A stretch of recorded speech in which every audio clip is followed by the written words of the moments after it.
পাকিস্তান আমলে পাবনা জেলা জামায়াতের আমির ও কেন্দ্রীয় শুরা সদস্য ছিলেন আব্দুস সুবহান। মুক্তিযুদ্ধ শুরু হলে তিনি পাবনা জেলা শান্তি কমিটির সেক্রেটারি ও পরে ভাইস প্রেসিডেন্টের দায়িত্ব পান।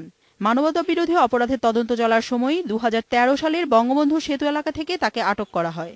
মামলার অভিযোগে বলা হয়, বৃহত্তর পাবনা ঈশ্বরদী ছিল তার অপরাধের ক্ষেত্র। তার নেতৃত্বেই পাবনা জেলার বিভিন্ন থানায় শান্তি কমিটি, রাজাকার, আলবদর, আল-শামস ও মুজাহিদ বাহিনী গঠিত হয়।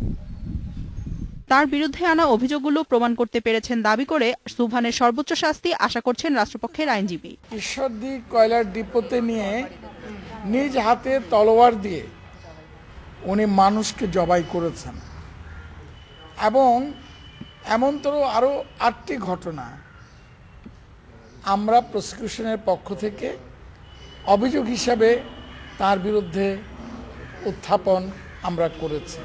তবে আসামিপক্ষের আইনজীবীর দাবি, তার বিরুদ্ধে দেয়া রাষ্ট্রপক্ষের সাক্ষ্যতে যথেষ্ট অসঙ্গতি রয়েছে। প্রতিটি অভিযোগের ক্ষেত্রে আমরা পারস্পরিক বিপরীতধর্মী বক্তব্য এবং সাক্ষীদের একজনের সাথে আরেকজনের কথার যে বৈপরীত্য এবং প্রসিকিউশন থেকে যে সমস্ত এভিডেন্স উপস্থাপন করা হয়েছে তার অসামঞ্জস্যগুলো আমরা তুলে ধরেছি। গত বছরের ৪ ডিসেম্বর শুনানি শেষে মামলাটি রায়ের জন্য অপেক্ষমাণ রাখা হয়।